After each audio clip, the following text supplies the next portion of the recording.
Welcome back to the Unanimous Decision Podcast. I'm your host, DPalm. Follow me on Twitter at DPalm66. Follow the show on Twitter at UDPod. And if you want to talk about the show on all your social media, please use the hashtag UDPod so we can find you. Thank you for the shout out. Take in the suggestion, or maybe, just maybe, use one of the topics that you want to present. Now, we are brought to you by the MTR Network, of course. It brings you everything with a very unique viewpoint, a very pointed viewpoint, but one I think that is enjoyed by all. We've got things from television reviews to movie reviews to our political podcast with the Sanity Check to comic book clubs to character corners to all of our premium content behind the paywall. We've even got an Amazon affiliate link. You can help on the show that way. You can go to the store. I cover it every week, guys. You guys know what's out there. Please do your best to support the MTR Network. We love doing what we do. Make sure you take a stop by our Comic-Con hub. The rest of the crew got to go to San Diego again. I unfortunately had to miss it, but they had a great time and got a lot of great content out there for us. And, you're listening to this right now because you've obviously subscribed in the iTunes store to the podcast, so you've got every bit of Podcast Week happening in your pocket as soon as it drops onto the feed. No waiting for you. Good job by you. Now that you subscribed, leave that 5-star review. Read anything you want.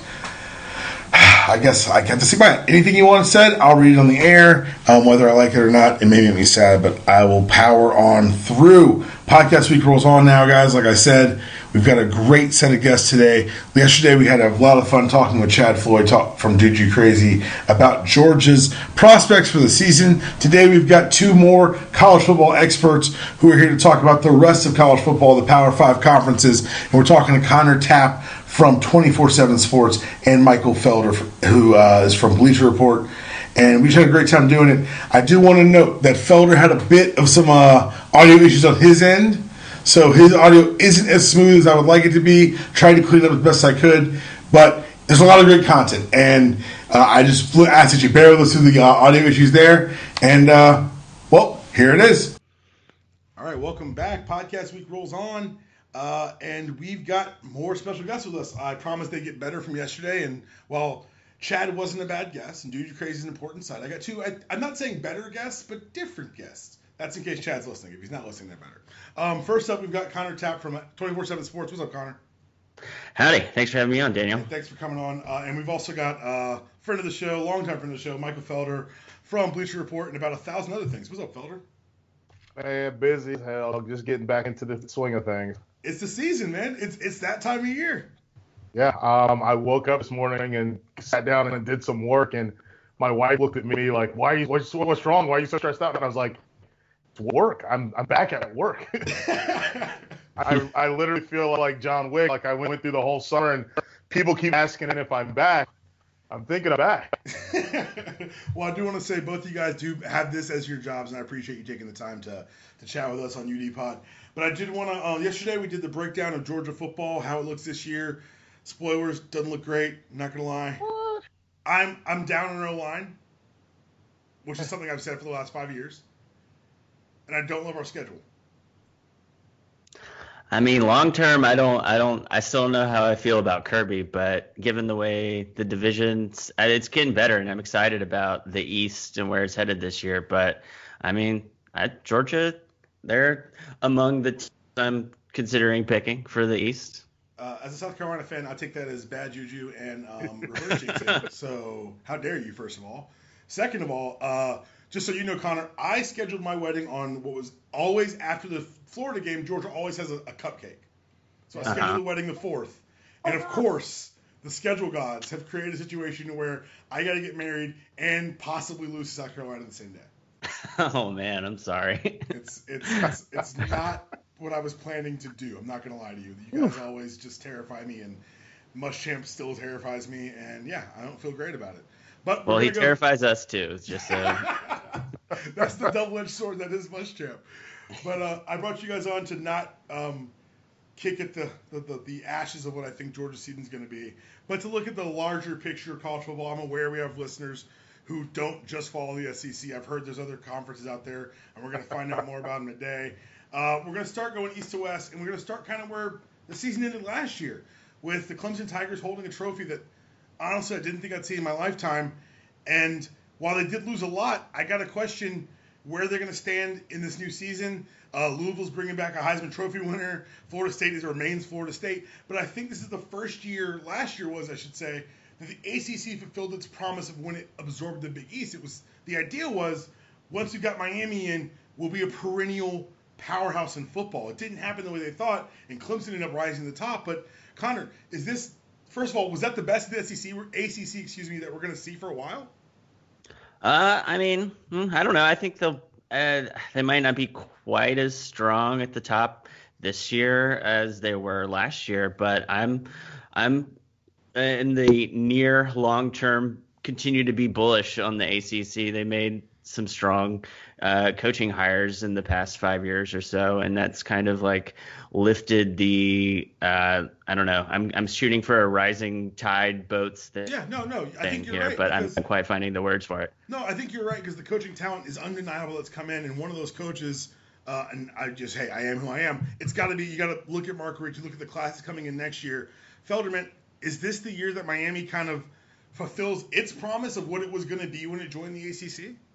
I don't know if they're going to be what we thought they would be. I mean, when they moved to the ACC, we were talking about a team that was, a couple years removed from a national championship. Right. But we are going to see a team that should win the ACC Coastal. North Carolina go through transition with Harris at the quarterbacks.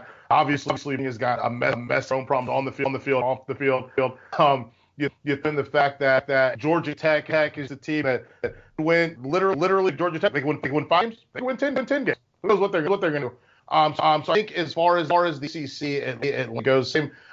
Duke's a quarterback that we love, but I don't think they're going to scare anybody. Miami should be in. I guess it's back in Charlotte. Miami should be in the ACC championship game. And on the other side, the Atlantic, I look at this and I think Florida State probably one of the best teams in the country. I think Louisville obviously has one of the best players in the country. They're going to play well. And then I look at Clemson, and if they had Deshaun Watson back, they'd probably win back-to-back championships because that team's ready made for a title run. Yeah, but I want to stay with Clemson for a second here. They don't have Deshaun back. He's going and probably going to win the AFC South just because someone technically has to. What do you think? What's left of the cupboard there in Clemson? Because you're right. This is a team that was built to do multiple runs, but a quarterback who said, "I'm gonna get this here money." I look at that. Hunter Johnson's a heck of a ball player, man, and everybody's going to look at him. They're going to see this white kid from, I believe, Indiana, and they're going to think pocket passer. I was at the Elite 11 last year. He flew cross country early to get some work done, then flew back home to Indiana to help his team try and win a state championship, and I think the 4x1 or the 4x2 relay, and then flew back out to the Elite 11. This kid's a real athlete. Like, he's got good long speed. He can run. Something that I don't think enough people really talk about when they see him because he looks like some guy. He looks like this white All-American kid, stand-up pocket passer. Kelly Bryant. I think they have the exact same thing they had when Deshaun got there, where you have Cole Stout, who's been in the offense for a little while, not a ton of experience, and then you have this freshman. They have that now with Kelly Bryant and then with Hunter Johnson.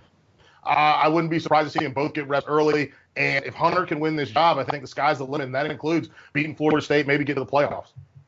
Okay. Well, I hate to kind of put you on the spot, but we're going to do it early. I'm looking at Louisville. I'm looking at what they brought back. I got to ask, in the Atlantic, do you think that Clemson can save them off with this new quarterback? No. I think Florida State's the Atlantic. Okay. I've done it. I think Florida's going to win in the Atlantic. I think Louisville and Clemson is going to be a good football game because the scariest thing to me about Clemson is their defensive front. They have, I believe, the best front in all of college football. With Chris, I think they have 4 legitimate first-rounders starting for them right now. Christian Wilkins should be a first-rounder this year. Clelin Ferrell, maybe a top 10 pick. Austin Bryant, when he decides to leave, he's probably going to be a first-rounder. And then you throw in Dexter Lawrence, who was the second best true freshman in college football. You go behind Ed Oliver, who's now at Houston. And Dexter Lawrence is another first-rounder in that 2019 draft. So they've got the wheels are turning. Brent Venables has probably been the best player in all of college football in the last 5-6 years. All right, man. Connor, let's go to the Coastal really quickly. Do I get to lord over the Kirby Truthers, Mark Richt's success at Miami this year, or is it going to be another year where it's kind of middle of the pack, you think? For Miami, I don't know. I look at them right now, and they kind of seem like the class of the division to me. I'm a huge their defensive coordinator's name is escaping me. Yes. Yep. I'm a longtime DS stan, and that's not going to change now. Virginia Tech, I think losing their quarterback hurts them a lot, and North Carolina loses a lot. Pittsburgh losing a lot. It's just it's I don't know. It's setting up for Miami to win this division pretty comfortably for me. Yeah. By the way, Mark Walton. I feel like I didn't say him enough a year going into this season. Mark Walton, he be Miami's greatest of all time from a statistical standpoint. I think that says a lot about what he's done very, very quietly for the team. I hear you. Well, we'll go next to the SEC, my home conference. Connor's conference each year is 4. And we'll start in the East so I can talk about my team just very briefly. I think Georgia's going to be underwhelming, and I am terrified of what Florida has. Once again, they have no defense, abundant defense, and the question marks on offense. But in an improving SEC East, that might be enough to carry it. Connor, how do you feel that not just South Carolina matches up, but is this really Florida's division again? Maybe. I don't know. There seem to be wildly varying opinions on Malik Zaire. Some people look at his limited tape at Notre Dame and like, this is pretty good. And some people look at it and seem to come away with the conclusion that he was like borderline horrible. I'm not really smart enough about, breaking down quarterbacks, certainly over such a limited sample size, to offer like a really strong opinion about that. But I think if Malik Zaire is good, then yeah, Florida might walk that division. But otherwise, I think it's head to toe pretty strong. I mean, it's not on the level of the Big Ten East or the ACC Coastal, anywhere near that. But head to toe, like all of these teams are like pretty good, and not in just kind of a boring, mediocre kind of way. They've sort of been good over the past year. Like you look at all these programs and I'm hard pressed to find one that isn't sort of vaguely trending up. Maybe Tennessee is at an interesting turning point under Butch Jones, but otherwise, I think if Florida's quarterback situation is good, they could walk away with this, but otherwise I think it's going to be real competitive, and you could see a bunch of those ridiculous conference records, like a bunch of 2-loss winner, a bunch of 4-loss teams, but I don't think it will be like the source of ridicule nationally. I mean, it might be. You never know how the talking heads are going to try to spin everything into ridiculous arguments, but I think the SEC East will no longer be a big black eye on the conference prestige of the conference as a whole. Right. Because last year, you're right. You're looking at a 2-loss winner. You're looking at 3 teams with 4 losses and 2 teams with 5. It was very much a war of attrition in the East. And I think it's interesting that for all the rabid fan bases in the East, it's kind of turned into the other division in the SEC. While, like we talked before the call even recorded, is Muschamp could either be terrifying or terrifying depending on where you're standing. It's a lot of unknowns in the East. Butch Davis, could win the East, or he could lose his job. There's just so much room and margin for error. Felder, can you please throw some water on my thought that Florida's going to do this to me again? I like Malik Zaire a lot. I think that's not what I want to hear, Michael. Well, hang on, but I think Florida wins 8 games. I like Malik Zaire. I got a chance, not just a small sample size, but seeing him kind of throw and see his attitude. Bleacher Report had a deal. I think everybody knows this. We had a deal with Notre Dame a year ago, and I got to talk to some of the guys that were embedded at Notre Dame. Malik Zaire was the guy that everyone was kind of rallying around. Not the idea that he should start over Kaiser, but hey, things aren't going well. Who can we look to? And I think Malik Zaire handled that with the plum. So I look at him, and I think he's a guy that can be steady Eddie in the pot. I think he buys a year for Felipe Franks by being able to go out there and get the job. But I just don't know that they're going to stop. And I don't know that they're going to get to the quarterback. We talk about how good Florida is on defense. I don't trust them getting to the quarterback consistently, and I think that's going to be the problem for them. South Carolina, I don't think they have big people on defense to consistently stop the run, which again is going to be a problem. They're going to have to outscore people. Love Jake Bentley. I love Brian Edwards. Everybody talks about Debo Samuels, but I love Brian Edwards. He's been guy for a little while. I think he's phenomenal. We're going to have to outscore people. Tennessee, who knows what's going to happen at the quarterback spot for them outside Jawan Jennings on both sides of the ball. I don't know that I believe anybody else on that ball club except for Jawan Jennings. And so with that, I settle in on Georgia. I think they win. Go to Atlanta. I think we're talking about a team that should, with Tennessee, Florida, and South Carolina on the schedule, they go 2-1 in those games, and Auburn to be the one where you figure out if you're going to have one lost ball club going into the SEC championship game, or you're going to be a 2-loss team still going to have to play in the SEC title game, but not with the playoff. Yeah. Let's go West. I can't. Let's just go West. What's wrong? What? No, I'm not. No, let's go West. Headed West, SEC West. It's been Bama's block for a while. We got some new coaches on the block. We got Ed Orgeron and his dream job at LSU. And you're talking about a coach and a team being perfectly matched. It doesn't get much better than that. But is this all fiddling about nothing? Because is there any way to knock off Bama this year in the West, Felder? No. Okay, that's what I figured. No. I think Matt Canada is a superhero. And anyone that sits down knows Pitt. If you watch it versus Oklahoma State and then versus Clemson, you see two completely different offense. And he built that in the course of his season.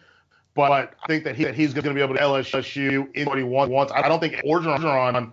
They should have just hired Brandon to be quite honest. I don't understand what they're doing right now. So we'll see what happens. I think the players are excited, but they were excited to Les Miles too. Yeah. Connor, I think the most interesting story out west is what in the world's going on with Ole Miss and how they're preparing for their future head coach in Lane Kiffin. Do you see any feasible way that someone possibly could maybe knock off Bama? I think, every year you just kind of as an intellectual exercise, I feel you have to figure out hypothetically what's the way you're going to talk yourself out of Alabama. And maybe if you're trying to do that, you're looking at the coordinator turnover over the past couple of years, and oh gosh, I don't know. That's about it. That's maybe that's really it. Maybe now that Auburn has a bit more of a dynamic quarterback in Jarrett Stidham, maybe the Iron Bowl gets funky. As Felder said, maybe with Matt Canada at LSU, that game gets funky. But Danny Etling is still their quarterback, so not this year so much.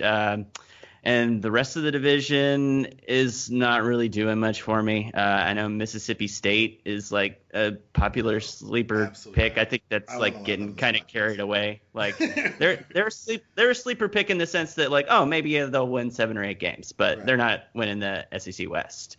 This is Bama's. Nick Fitzgerald's a beast, though. I will say that. And Florida, as far as Alabama goes, I think that their secondary has been garbage for a while. But problem is pressure the way they do. Who needs it? No. When you play sorry ass quarterbacks the way they do, it doesn't matter. They've played. Both, Felder. Hold on. Well, let's look at the facts for real. This is one of my pet projects for a while. 2 years, 2 good quarterbacks. Deshaun Watson and Chad Kelly with decent wide receivers, right? What did they do? They ate them up. They ate their lunch. They beat them. They went 2-2 against them. Kelly beat them 1 year. Watson lost to him. Kelly lost to him. Watson beat him. But they put up numbers that we're talking about them giving up 600 and something yards. You're right. And we're talking about a defensive backs that just looked silly. I don't know how anyone picks Marlon Humphrey the way that DeMaurice Stringfellow made him look. That to me, their secondary still has problems. Maybe Minka Fitzpatrick in an expanded leadership role can fix that or help them fix that. But if you can find someone, and I see DeAndre Francois on that list, I see Jarrett Stidham on that list, I see the wide receivers that Auburn has on that list. Certainly, I think Alabama, one of those, they're going to go 1-1 in those games, especially if Stidham is coming on strong at the end of the year. Auburn probably has an opportunity to beat them, but they're not invincible. That secondary has humongous holes, and while they've ramped up the pressure in 3 or 4 years, really get after the quarter to spare secondary. The fact, if you got a quarterback move a little bit and throw them down the field, opportunity to beat. And we've seen it multiple times. We've seen it against teams like Texas A&M, and you throw one interception, and you decide, let's just run and get the game over with and hope we don't lose by a lot. But the fact is, if you can challenge that secondary deep at 50-50 balls, you can beat Alabama. Do you think that the return of Pruitt and kind of him getting back into the recruiting cycle could help that? I don't know, man, because Nick Saban's supposed to be the DB whisperer, and those guys have just been not right since. Yeah, but you look at what Pruitt did everywhere he goes. He brings that attacking man, and brings more than anything. He brings in sizable recruits, like guys who I know can physically handle the beating on the outside. Yeah, but Nick Saban's been getting those guys all the time. Like we know how Alabama recruits, right? Sure. They have a chart. They have a chart with size requirements for every position, and all those guys still look the exact same. It's not like they've got little Javier Arenas out there, and he's probably better than what they were getting from these guys in the last couple of years. So I think that the big thing for me is going to be I need to see them execute. I know they have great talent, but I need to see them execute because the fact of the matter is in the couple games they've played against quality quarterbacks, that secondary has been a major liability. And I don't think speaking anything that's unknown. I think Nick Saban recognizes it maybe more than anybody, which is why he's dialed up pressure because he knows his boy's been getting picked apart. All right, let's head north to the frozen tundra of the Big Ten. Look, I appreciate intellectually the idea of Big Ten football. But when I watch it and I'm not watching Ohio State or Michigan, man, it's a rough one, isn't it? Penn State is fun. Penn State's not unfun. I'll give you that. But then I'm talking about three teams really, because then the rest of it, it's a lot of it's me getting into arguments with Kirk Ferenstruffers over him being him not winning 10 games a season ever. Like it just feels like a lot of it feels like the accusation levied against the SEC about being top heavy is just as applicable to the Big Ten. Connor, do you think that there is going to be a shakeup between these three teams, or is it going to come down to that 3-team race in the East again? It's definitely going to be those three teams in the East. Michigan State, I think, is in a death spiral. I don't know what's happened there. It's gone off a cliff and it's gone quickly. You want to know? my wife's cousin's starting left tackle. They had some off the. It's been written about it like a mystery. It's been about they've got some on the field. They had seniors that felt like they had a spot that weren't as freshmen, and they want to they a little entitled to expect like they don't do collars thing. Then you get frigged from the election with white guy, black guys. Then you have actual assault situation. They had basically as did called it. He said as a storm of just all bad things together at one on the and off the field to have the worst season probably we ever had. And now they've got to build it up from scratch, like you said, Connor. It may end up being something that he can't out of. Yeah, I guess that's kind of where I want to start, Connor. Is Felder laid it out for us? There's a bevy of problems, top to bottom, on the field, off the field. Is this a time where, as opposed to saying, I don't know, we're going to fire a coach who wins 10 games a season? I'm so bitter about this. Is this a time to separate from a coach who's become kind of a staple of the school? I mean, I've talked to people that cover Michigan State that are like skeptical of the idea that that they would make a change at the coach this season. But man, I think they're maybe still a little more optimistic than they should be about how this season is going to go. But this year, like when you look at how their roster turnover has gone, like this year should have been the rebuilding year. And if last year was what it was, and it was not the rebuilding roster, then this could be real bad. I think Michigan, I think they might be singing a different tune about D'Antonio by the end of the year. I think maybe he just kind of gracefully pieces out and rides into the sunset after losing to Rutgers or something like that. Wow. That's the meanest thing I've ever said this podcast. Savage right there. Wow. Yeah, I think I don't know. I don't. But, long term, Maryland, I like what DJ Durkin's doing there. I think they were maybe not as okay as their record maybe looked because their out of conference schedule was awful last year, and that helped. I was shocked they made a bowl. Yeah, but he's recruiting really well, and long term, I like where they're going. But I think that's still a few years out from being interesting. It's definitely a 3-team race for me in the East for the next couple of years at least. Well, let's go to the West though, and when you look at the West, I'm sure like there's going to be some things we talk about up top, but as far as competition with the East, I think that 3-team race in the East, is the race for the Big Ten. Yeah. I think we all think, right? Yeah, I mean, I think Wisconsin maybe could make the championship game interesting again. But that's they literally a quote from every year for the last 5 years. Yeah, I mean, copy paste, watch, rinse, repeat. It's the same deal. But yeah, Wisconsin gets a much better draw from the East than they did last year. So maybe that helps them. Maybe that helps them get through the schedule a little bit more fresh than they otherwise might have, and ready to, have the one-game Super Bowl against Penn State or Ohio State or Michigan. But I mean, that's that's my contrarian answer. My actual answer is probably Penn State. Yeah. Well, before we go to Felder on this, I want to say it's very nice to be talking about Big Ten football and have none of us have gone to Northwestern, which is rare in sports media these days. Is there a chance for the dream season to repeat itself, Felder? For Northwestern? Yeah. No. Crush your dreams, y'all. Realistically, they lost one of the best wide receivers they've ever had in Austin Carr. They lost a couple of bodies on the defensive line. I think it's going to be tough for them to continue to manufacture points. They do have one of the most underrated running backs in the country in, Justin Jackson, but I don't know that they're going to be able to continue to produce that success that they want to have, especially if we talk about dream season, getting to the Rose Bowl, playing in that Big Ten championship game. I don't think it's going to happen for them. I think in the West, I think you pencil in Wisconsin, even though this is the first time in years that we don't know who their running back is really going to be. And then you throw in Nebraska with Tanner Lee, and we'll see what they can get from an explosive play standpoint. I think their defense should be better, but it's all eyes are on the Big Ten East. It's probably the strongest division in football. Maybe the ACC Atlantic can argue those 6 schools can fight it out amongst themselves, but it's between one of those two. And Penn State has Saquon Barkley, who is just a phenomenal, one of the more complete running backs that we've seen. They've got Trace McSorley, little guy, but he's got enough arm to make the ball move. 2 big weapons. I think Michigan, which we haven't hit on a ton, but replacing a lot of pieces on defense. I think early, if you can get them early, maybe you can get a W if you have an offense, which obviously Florida doesn't, so I don't think they're going to win that game. But you look around, I think Ohio State is still the class of it. And for all the talk about how bad they were at the end of the year and how they lost to Clemson, they still beat Michigan. Yep. For as bad as they were, they still beat Michigan. And I think that they're going to be a lot better this year with some new faces in that wide receiving group looking to step up and become playmakers.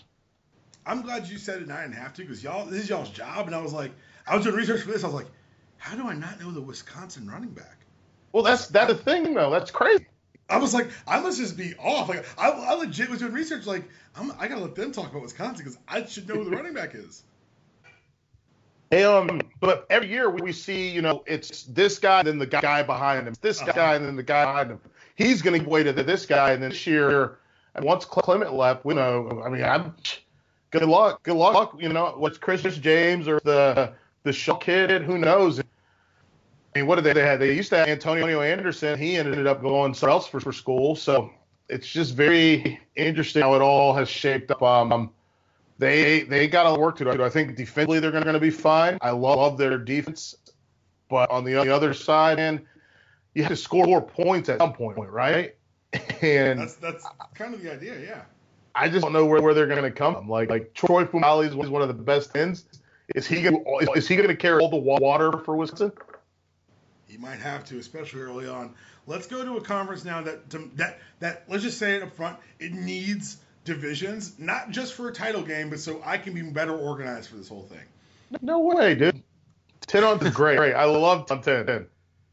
The Big 12, the poorly named Big 12, is now. Look, maybe I didn't do enough research. Connor, what the hell happened in Oklahoma? What do you mean? 11-2 last year, and did their coach left? Yeah. Like what? Like I don't know. But I'm sorry. Like I know like this has probably been covered ad nauseam, but like for me, it's just like as I'm prepping for this, I'm like, hey, what the hell did happen with Bob Stoops? I don't know. I mean, I guess every now and then. I mean, not normally do you see a coach take the Barry Sanders route and just kind of peace out while he's still in his prime. But yeah, I mean, shoot, I guess at the time people were throwing out that his dad died around the same age while he was coaching, and hey, I mean, if you've got that much money that he's made coaching Oklahoma for like almost 20 years at this point, I can understand the temptation to just go home and count your cash and have that be the end of it. No more has Stoops lost it is it time for him to go. You don't have to read any more columns about yourself. And I mean, heck, I don't know. I mean, it's a couple years earlier than I think anybody ever thought it might be, but it seems like the transition to Lincoln Riley has gone well from a like PR and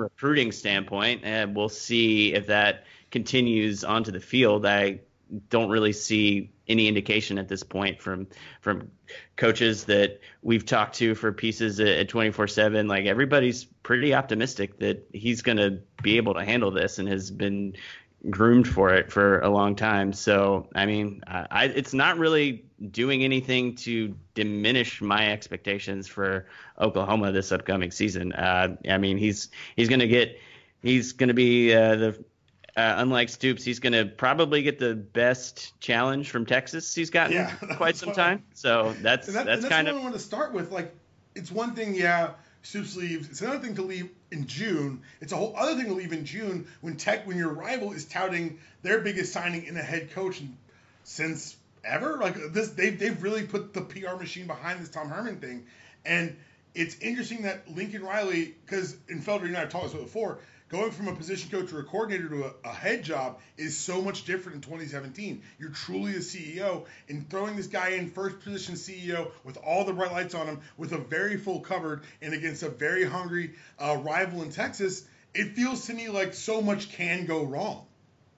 Yeah, for me, I look at it that there's a lot that can go wrong. I just man, like article about Bob stepping down, it makes sense to me. Not even from a money point, he worked with his dad died in an ambulance, leaving a foot field. Steve Spurrier just walked the middle of the season because he was over it, and that was one of Stoops' big mentors, a guy that was a DC or Florida.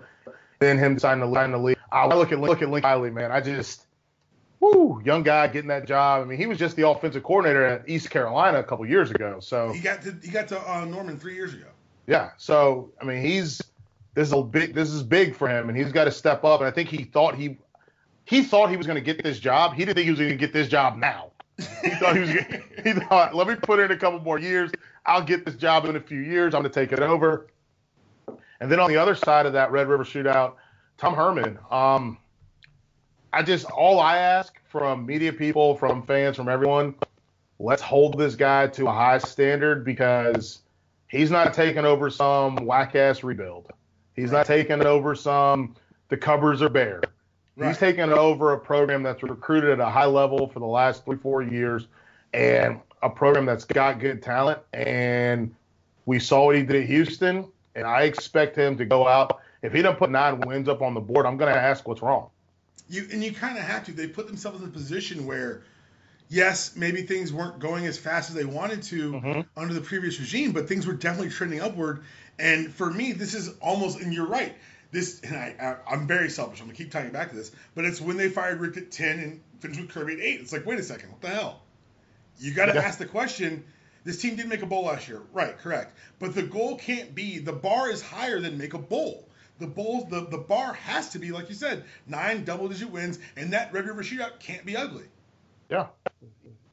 Look, they hired Tomlin to instant wins or win instantly. That's been the thing I'm saying consistently, because you have a group with 5 linebackers that are absolutely can play balls to the wall. You've got Poona Ford anchoring a defensive line that can get after the quarterback. I mean, this is a group of guys where they stunk at a lot of stuff, but they could get after the quarterback. And I think they have talent on secondary. I just need to stop seeing the happen hands, which means they don't got communication problems. I think Todd Orlando would be a humongous asset for them, because if they fix the defense, they still will have a top 15, top 20 offense, and that means double-digit wins in my book. Do you see anyone else rising above the morass of the rest of the Big 12? People pointing at Mike Gundy, and congratulations on being 50, Mike Gundy. You can't use that little speech anymore. But do you think there's anyone else besides maybe in Oklahoma State who could kind of rise above the morass? Because West Virginia finished 10-3 last year, but I wasn't a believer having watched them in the postseason. I probably didn't watch them close enough in season. I don't know how much I really believe in that 10-3. K-State's going to K-State, and then after that, it just gets kind of not really worth mentioning. Go ahead. I was going to say West Virginia to play the way Holgers wants, so I think the interesting. Beyond that, I have faith in Oklahoma State. My bad. That's right. I mean, the difference between Florida with Will Grier and the difference of Florida without Will Grier, it makes West Virginia interesting for me, but I'm not putting them up quite on the tier of like Oklahoma State, and even Texas for contending seriously for the championship, or a bid to be in the championship game, I guess, now that that's a thing. That's like a weird thing to get used to. See? I'm telling you, man. Give me division so I can talk about this East and West and make fun of Texas and Oklahoma equally. I need equal time. Before we get out of here, let's head all the way west to the games that come on so late that I barely remember them actually happening. Pac-12 back in action this year. And the big news, of course, besides Rosen, is going to be the rumors of resurgence at USC and the fall off from the dream season at Colorado. I gotta ask. Why do you have to bring up my butt like that, dude? Oh, because I've got Buff fan friends. I've got friends who played there. Like I'm a Buff. Like, trust me, I was getting the Sunday morning text. You see my Buffs? I'm like, no, I don't stay up that late anymore. And they would tell me everything that happened in the game. I just don't think it happens again. But I promise we will get to the Buffs. Let's start in the Pac-12 South. Rosen's out here talking a lot. Talking well in ways that I support. But the story's got to be USC and possibly, maybe, just maybe, a return to prominence. Connor, is this actually going to happen for the men of Troy? Oh, man. I feel like I'm inviting a curse upon myself by saying it. But, yes, I do think that – I'll play you on your house, sir. Yeah, I do think that this is the year Southern Cal I guess last year was the year they got back to being Southern Cal, but I guess they didn't make the championship game. So This year, I think they will do that. Colorado, I'm expecting to fall off quite a bit.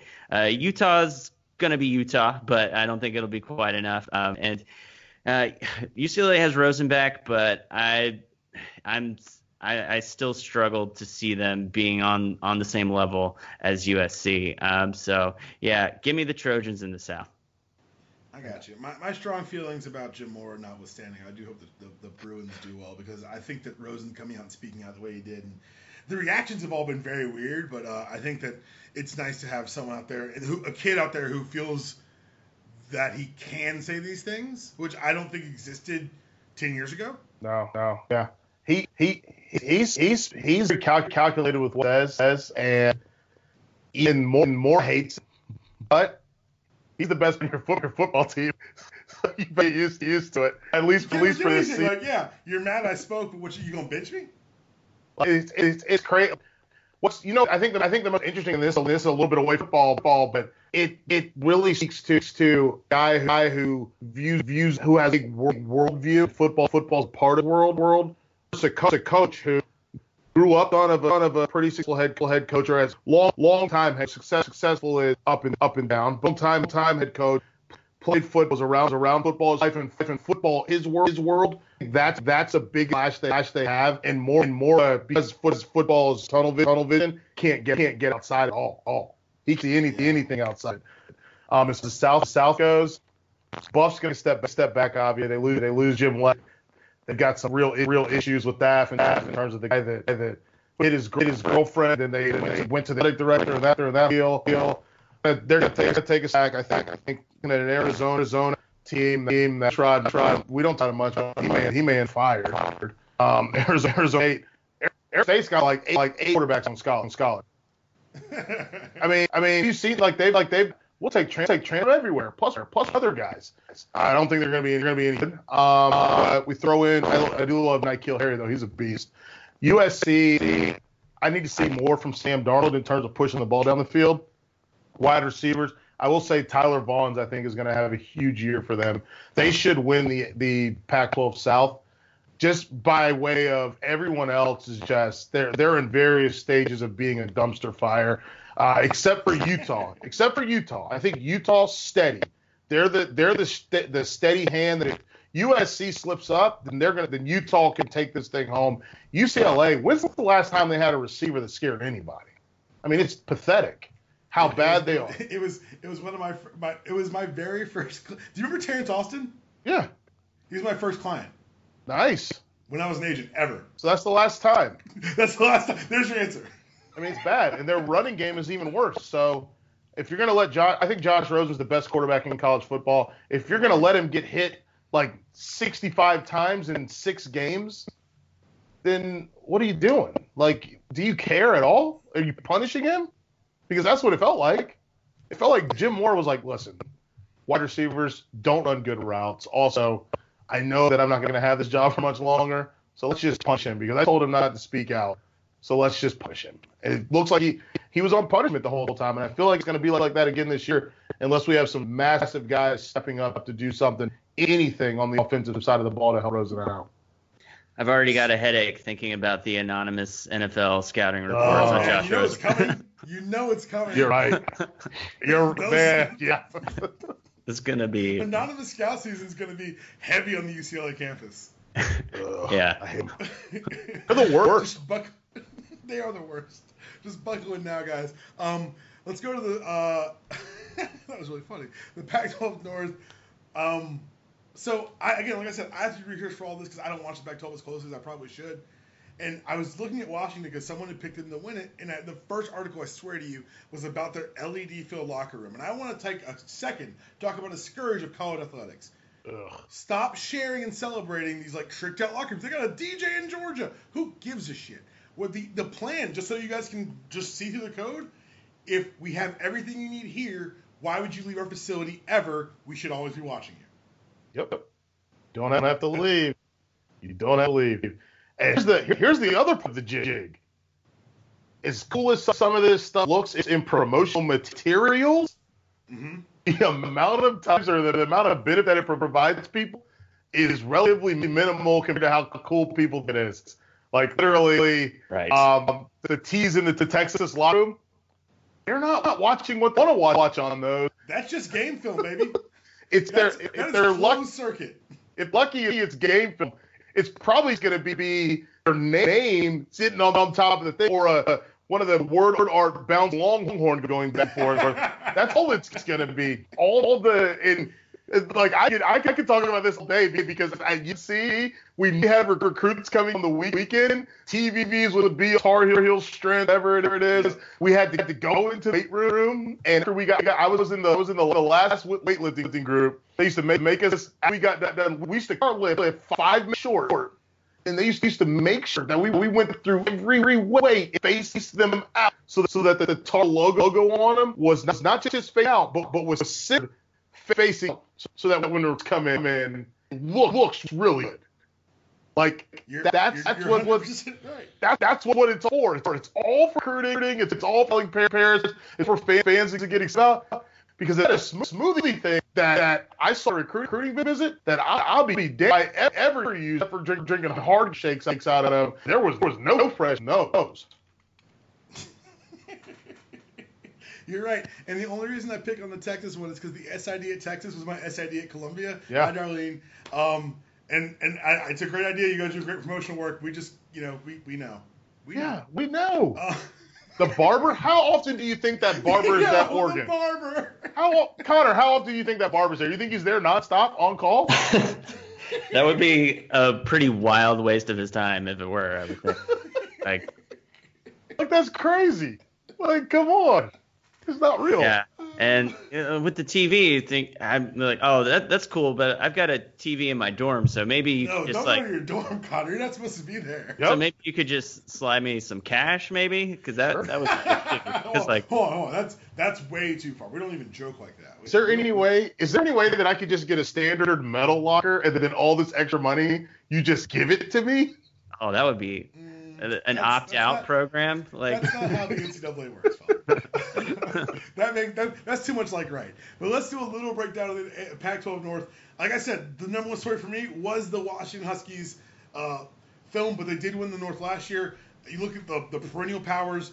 The people keep telling me about Willie Taggart and the Ducks. Am I wrong for discounting them, Connor? Maybe this particular season. I think it takes about a year to fumigate the Brady Hoke stink and get that out of there. But no, I think Taggart, Oregon's going to be real good under him, and I think it might not quite be this year, but it's coming. In his previous stops, it's usually about year 2 where things really get popping. So it might take a bit. This was a really awful defense last year. I think I saw, I forget what the stat was, but I think it was like 25% of their plays for scrimmage went for 10 yards or more on defense. And they're the only team in the conference to give over 400 points total in conference games last year. Yeah, so that's gonna take some fixing, and I think we'll get there, but I don't know that this is going to be the season. I still think Washington is the class of the division with Stanford right behind, and Washington State, I don't know, like they're always like sort of good, and this last year under Falk, I believe, and got some solid offensive linemen there with O'Connell, but I just never quite know, and I kind of always doubt that they're going to take that leap from like a pretty good overachieving Mike Leach team to an actual like title contending team. Yeah. So I think I would guess they're probably going to kind of stay stuck in that decent but not competing for championships range this year. But I think Washington's going to repeat as North champs. I think it's wild how big the gap is from being a good Mike Leach team to like a nationally recognized good team. He's only been good one time. I know, but it's crazy to me, like it, because invariably his teams are entertaining. They're not entertaining. Fine. Do you like games that last 4.5 hours? That's you and I. See, you're using that as a detractor from entertainment, and I see what you're saying. And you and I are on the same page as far as let's be efficient in our football, but. I don't know, man. I don't know if it's just Leach's personality. I don't know what it is. For me, I've never not been entertained by Mike Leach. He's a horrible person. He's a bad person. To find other horrible people who entertain me. I mean, he threw the ball 71 times against Boise State. It's true. I mean, I'm not going to argue with you about facts, Michael. I understand what you're saying, and you're not wrong. I'm not telling you I'm rational about it. I'm telling you that I enjoy it. God, it's insane how long it takes to play a football game. From an actual football standpoint, though, you lose game marks and Coupe Cup, and then you tell me that you're going to be a contender this year. I don't buy it. Washington, I like Dante Pettis. I don't like Jake Downing. Like as much as other people do. I mean, he just He's turned into a Peterson bot, right? That, but not as like at least when you're talking about what's the kid Kellen Moore?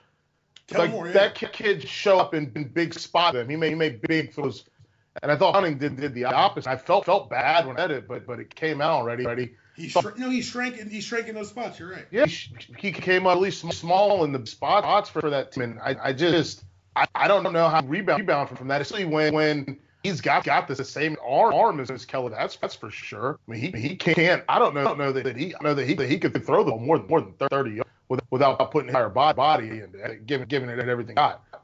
So for him, he's very limited where he can operate. Good accuracy, comfortable. I just don't know. And they lose They lost some pieces on defense. I love the line by Bootacre. I think their defense should be better. I think that, to me are number 2 in that division behind Stanford because I trust David Shaw a little bit more. Just to fix this quarterback situation that's battling now and manufacture some points even without Christian McCaffrey. And it's a little crazy. And then I think Oregon's going to bounce back, man. Like I wouldn't be surprised if they win 9 games this year. I'm not going to sit here and pretend I didn't see that coming. I think that for a team to be in the top 10 in offense, to have one of the best sophomore quarterbacks in all of football, and Justin Herbert, who we don't give enough love to. Justin Herbert's a hell of a ball player. Honestly, right now, I don't know. I think I'd rather have Justin Herbert than have Jake Browning. And I think he's found some weapons. They moved Schooler from safety to wide receiver. He's maturing there. They still have Charles Nelson to go try and make plays. Then on defense, if you can go from the worst defense in fall to being, I don't know, mediocre, like from 127 to maybe 75. I think that turns into wins for them, and I think it's an opportunity for them to contend to be around in number for an opportunity to win that Pac-12. All right. Well, yeah. I do appreciate both of you guys taking the time and coming on with me, man. Talking through some of these divisions. This belief in Stanford, I get it, and David Shaw's a great coach. I just. The talent at some point it runs out, in my opinion. But guys got new talent. They just re-upped the talent. We'll see. We'll see. Like I said, I'm not a big recruiting guy. Like that's the big gap there is that I don't follow recruiting as closely as a lot of people do, and I just don't believe in recruiting talent. So you're on the field and showing what you got. Sure. So that's a question mark for me. I'm just all in is I think the offense gets back to where they want it, and. They probably won't Davis Mills. It'll be KJ Costello. Keller. I don't know. Is he yet? I don't know if he's fully healthy. But they've got opportunity. Trent Irwin's going to have up. Bryce Love. We've seen him make play. So I think they've got opportunity there. I think it's a line getting into form is critical. And I think those young help get that all time back where they want it. I agree, man. Well, I do appreciate both of you guys taking the time to come out and discuss with me today. You guys can follow Connor at Meet Me at Tapps with 2 P's on Twitter, and follow all his work at 24/7 Sports. You guys can follow Michael Felder, you all know. In the Bleachers, Bleacher Report. Another great edition of Podcast Week. Huge thanks to our guests for coming on. It was a great time talking about college football. And I know even through the audio issues, the audio gold that is Michael Felder shined on through. We're going to be back tomorrow. We're going to graduate from this quote-unquote amateur athletics and talk some pros, and because I'm me, I try to make it as much fun as possible. So we've broken up the NFL. So tomorrow you're going to have the AFC division by division preview. But the way we're previewing it is through the eyes of a gambler. That's right, we're going to be talking over-unders. Vegas sets their estimation on what people will bet on for each team. How many games will they win? We're going to go to each team and say over, under, push, and record the results. Our guest tomorrow is Justin from the 3/5 podcast. He's a Titans fan, so he took some of this kind of personally. Make sure you check it out. That was your show. This is your outro. See you tomorrow.